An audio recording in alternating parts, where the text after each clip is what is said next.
Alors déçu ou pas?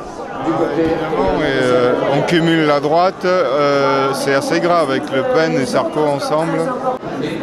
C'est la merde.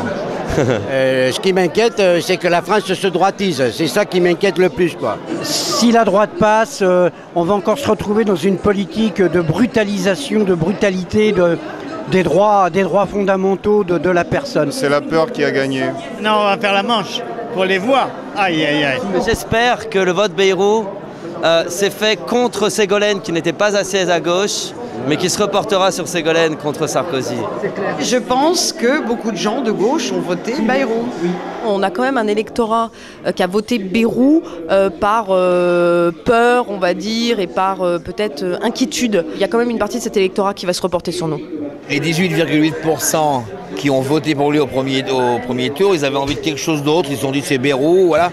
Mais c'est quand même pas tous des mecs de l'UDF. C'est pas Bayrou qui va dire vous avez voté pour moi, votez tous pour. Il va la laisser. Il peut pas donner une consigne de vote. Ils viendront tout seuls parce qu'il y a beaucoup de gens de gauche qui ont voté Bayrou. Ils ont fait un non-choix parce qu'ils n'ont toujours pas compris. C'est un non-choix. Et ils viendront tout seuls parce qu'ils comprendront d'eux-mêmes. C'est encore les électeurs de Le Pen qui vont décider du truc en finale.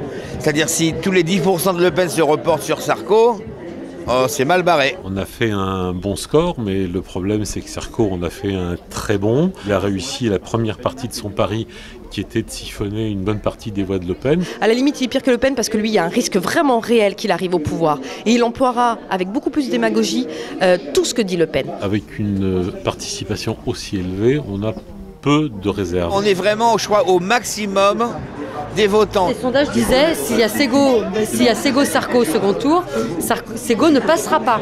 Et là, qu'est-ce qu'on est en train de dire ? Ça peut être possible. En 81, si je me souviens bien, Giscard était à 29,30 et Mitterrand était à 26 et il a gagné. Je crois qu'il faut vraiment qu'on réagisse.